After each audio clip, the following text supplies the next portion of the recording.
What do you say when a prospect says, I want to talk to one of your clients before I move forward with you on the call? Well, there's a lot of different ways to handle this. I'm going to cover a few in this video. So first and foremost, in the past, when I was a full-time sales rep, I used to handle this in a lot of different ways, and I would try to reframe that actually you didn't need to talk to one of my clients. And what I've realized over the years is that objection handling a lot of times is like jujitsu. What I mean by that is that you essentially really want to focus on kind of taking the energy they're giving you and not necessarily disagreeing, but agreeing and going with it and using that energy to move things forward. Let me tell you one of my favorite ways to do it. And depending on what you're selling, this might not always work, but this is by far my favorite way to handle it. So they might say, look, Cole, this sounds amazing. I really want to move forward. But first, I just want to speak with some of your clients and see what they have to say and make sure this is really what I want to do. And actually, let me preface this by saying a good way to basically eliminate this objection before you even get to the close is in your transition portion of the call. So before you get to the pitch or even during the pitch and your kind of demonstration, talk a lot about client case studies, show them your testimonials page, show them your Trustpilot reviews, and actually tell stories about different people to prove what you're saying to be true before you even get to this. Because if you really load them up with case studies and you really load them up with social proof of other people saying really good stuff about you, it almost defeats that objection before you get to it. Now, if you do that at the end and they say that, and then you're trying to show them a bunch of case studies and stuff,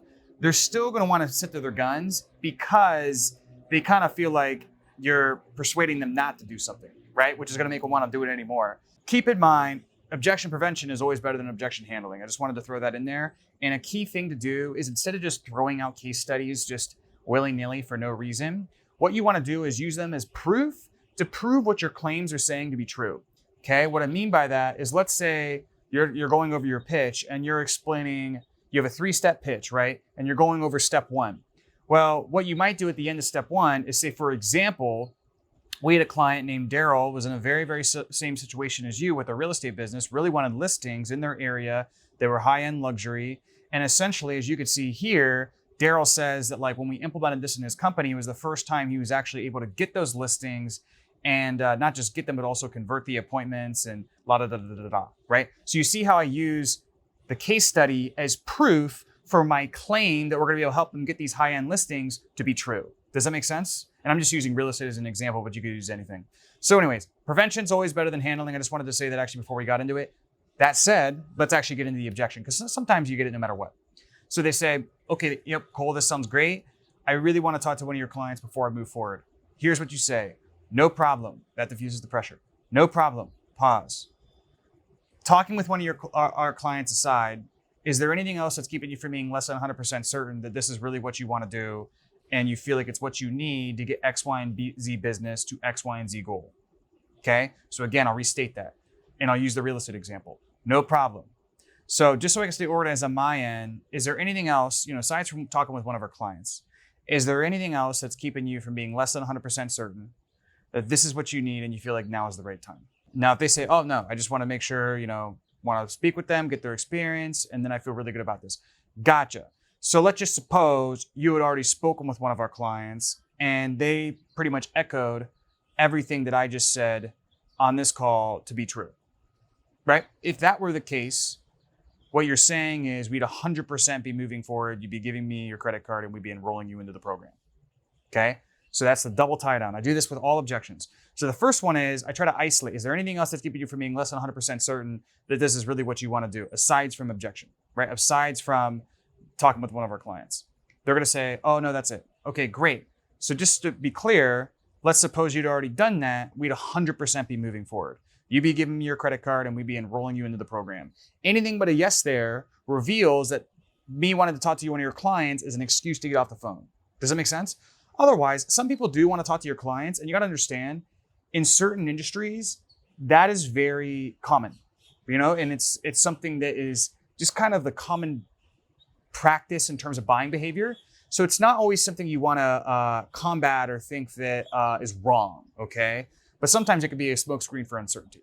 Yo guys, hope you're enjoying the video. If you want to learn more about how you can use the skills that I'm talking about in this video, so the skills of persuasion, the skills of sales to get a remote career to where you could make $10, $20, $30,000 a month, if not more, working from anywhere in the world, simply just with your laptop and an iPhone, there is a book a call link below. It should say book with the Remote Closing Academy. Book a call link below. You can go ahead and check that out, speak with somebody on my team and see if we can help you. Now back to the video. Now, if you get the double tie down here, here's my favorite way to handle it, okay?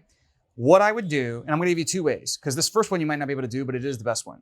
I would say, look, I definitely don't think the best thing for you is to move forward if you have any doubts, right? Or if you're not 100% certain that this is really what you need and now is the right time.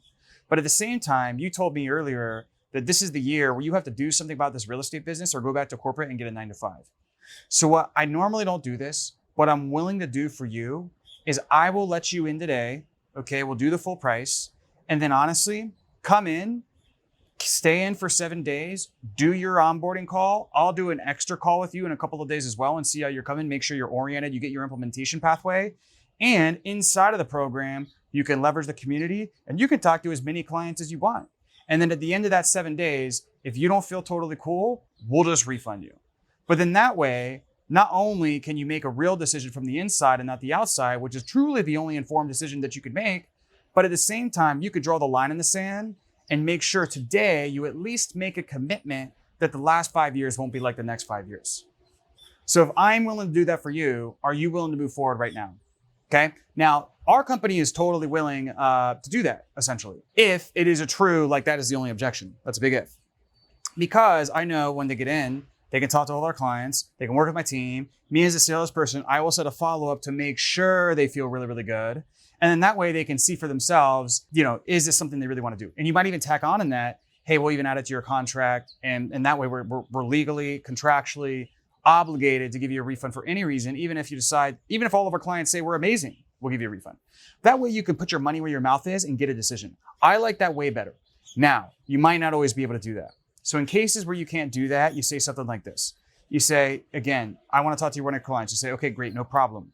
That aside, is there anything else that's keeping you from being less than 100% certain that this is really what you want to do? Okay. Then they say, oh, no, it's really what I would do. You say, gotcha. So if I connect you with one of our clients right after this call, are you 100% okay with making sure the exchange only happens over chat or text? And the reason I say that is I just want to really respect our clients' time. And I feel like you can get all the information you need just by messaging back or forth or doing a few voice messages. They're going to say, oh yeah, that's not a problem. Okay, great. So after I connect you with this client right after this call, and they give you the information and we talk in 48 hours, and they pretty much tell you everything the same thing I'm telling you now.